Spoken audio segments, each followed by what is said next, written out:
At 10, this is Fox 61, Connecticut's news station.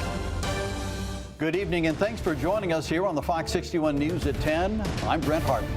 And I'm Sarah Sanchez. It's primary day here in Connecticut, and as of 2 hours ago, the polls have officially closed. Yeah, hopefuls across the state are watching the numbers roll in, and some races have already been called at this hour.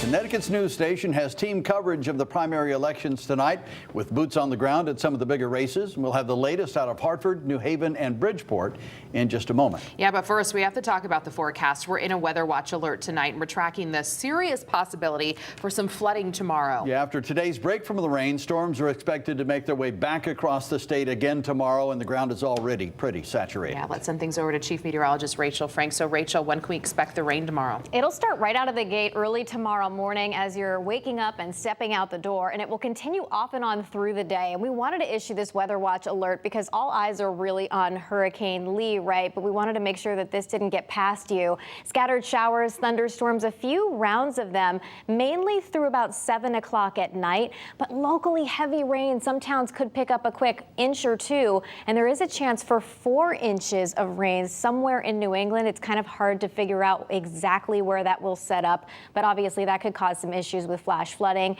There is also a risk for an isolated severe thunderstorm and even a low but not zero risk for a tornado with some spin in the atmosphere. It's a low risk, but one that's worth watching, and we'll be keeping an eye on the radar in case there is a quick spin up. A flood watch is in effect for obvious reasons, starting at 11 o'clock tomorrow morning and continuing until 8 a.m. on Thursday. But the worst of the rain will be done long before then. This is the front that's heading our way, and we're dry as we head through the overnight hours. Temperatures in the 60s to right around 70 degrees, and we'll see overnight lows in the 60s as we head towards daybreak. And then we'll see those scattered showers and storms tomorrow. Tropical humidity in place, and that's why we'll have those tropical downpours, and they could be slow movers. Highs in the 70s. The main threat through about 7 o'clock, although there could be an isolated lingering shower or storm right through about this time tomorrow. And then, of course, we've got to talk about Hurricane Lee. We'll have the latest track and potential impacts here at home coming up. All right, thank you, Rachel. Whenever severe weather happens in our state, you can count on Connecticut's news station for the latest. We send updates and alerts right to your smartphone. Stay ahead of severe weather. All you have to do is download the free Fox 61 News app. All right, turning back to the primaries now, let's check in on the mayoral race in Hartford. 3 Democrats are vying for the seat, with current Mayor Luke Bronin not running for re-election. Fox 61 political reporter Emma Wolfhorst joins us live from Duncan Park in Hartford.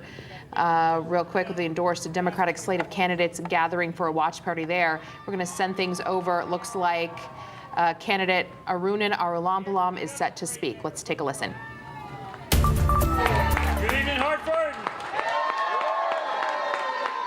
Let me just say real quick to everybody, whether you're in this room tonight or not, whether you were working for this campaign or not, if you were out there knocking on doors and talking to voters and making phone calls and casting your vote because you love this city, thank you and God bless you, because this is a great city and worth it, and we all need to work for it. But if you are in this room tonight, and if you were making calls for this campaign, then you just helped elect the next mayor of Hartford.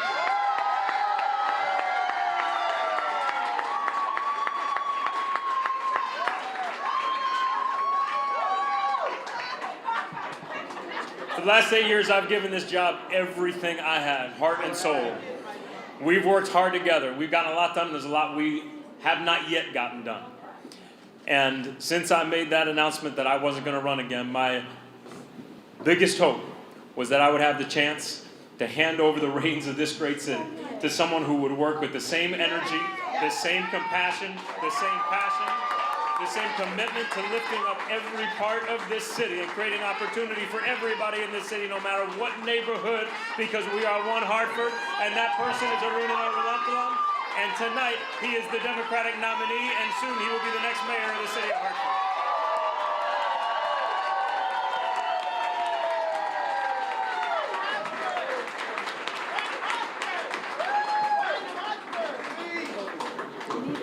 Hey guys, how are you doing?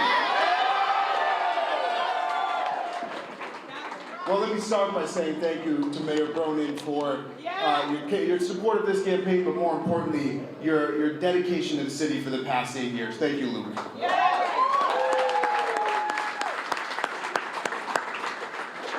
Hartford, tonight I am so proud to announce that we won with a broad base of support from every single part of the city.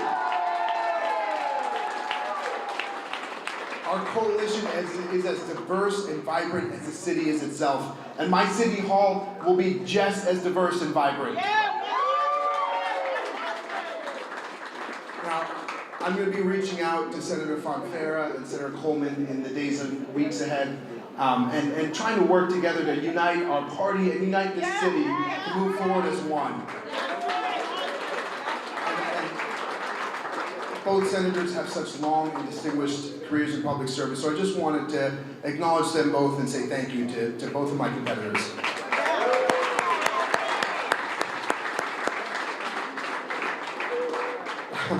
I'm looking around at this room that's incredible, and there's so many people here that I need to thank. And they're telling me that this place is going to close at some point, so I can't do that tonight.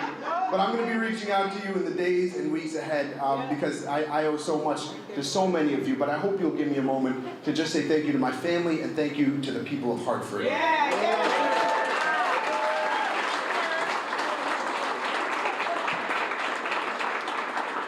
Hartford, you are an incredible city. All right, that is Arunan Arolampalam. He was is the party endorsed candidate going into the evening. At last check, he had about 46% of the vote. Remember, this was a 3-candidate race tonight for the primary. I want to remind you, as much as that sounded like a victory speech, I guess I should say, that race has not officially been called yet. We'll be going back out to Hartford throughout the evening. Okay, in New Haven tonight, incumbent Mayor Justin Elicker will be on the general election ballot as the Democratic candidate. The AP calling that race first, saying he won with more than 70%. Fox 61's DeAndrea Turner joins us live from New Haven, where she's been following this race for us. DeAndrea. Brent and Sarah, well, Mayor Elicker, he walked into his campaign party with his daughter in tow on his side, declaring a victory tonight. He says that he is hopeful that this will set him on track as a third-term mayor of New Haven. Now, the race was called about 25 minutes after the polls closed this evening. The Associated Press stating that he won by more than 70% and 30 out of 30 wards in New Haven. While his opponent, Liam Brennan, has conceded, both candidates say they wanted to address issues on education, housing affordability, and public safety. For voters, all 3 of these issues were a hot topic. If we could do something about the crime, it's really bad. People are getting shot every day. It's just so much is dangerous for the kids. I'm hoping to see a change in our taxes and the school system. The main concerns as a New Haven Public Schools graduate would be public school funding and relationships with Yale.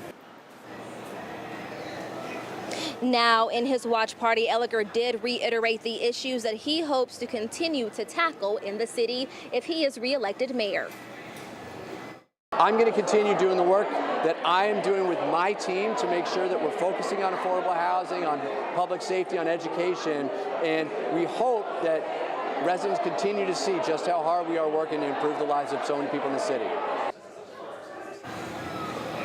And I did speak to his opponent over the phone this evening. He said he immediately called the mayor to congratulate him on his win. And Mayor Elicker also said that when they were speaking over the phone that they agreed that they would work together in the future for the betterment of New Haven. In New Haven, DeAndrea Turner, Fox 61, Connecticut's news station.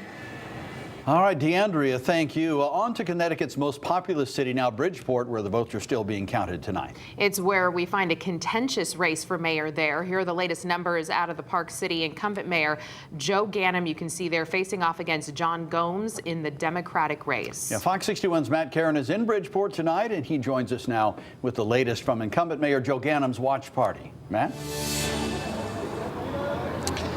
Well, actually, we are live right now outside of John Gomes's watch party. This is the Cape Verdean Club behind us, and I'll step out of the way here, and you can see many of his supporters gathered on the sidewalk wearing his shirts. And we talked to Gomes. He just arrived here a few minutes ago. He said that he is feeling very confident.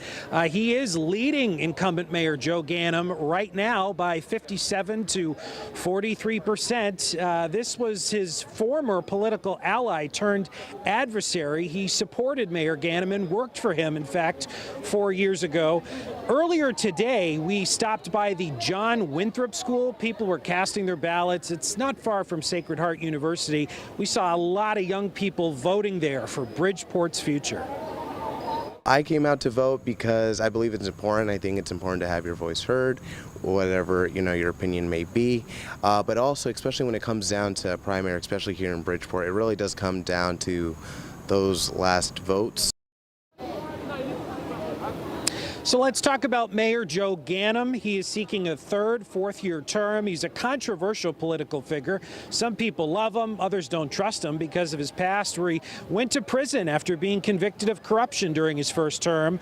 But Ganim has tried to keep the focus on the future. He's touted the city's economic growth, financial stability, and better quality of life. Meanwhile, businessman and ex-Ganim aide John Gomes, he's the leader right now. He says the city needs to move in a different direction. His goals include education, public safety, a stronger partnership between government and citizens. And so back out here live, we continue to count all of the votes. And Gomes told me that right now he's leading Ganim on the machine votes. And what that is, they're the in-person votes, the people who physically went to the polls today. But there are still a couple of thousand absentee ballots that need to be counted. And if you remember back in 2019, that ended up being what put Ganim over the top. So we're still counting here in Bridgeport. Of course, we'll bring you the results as we get them.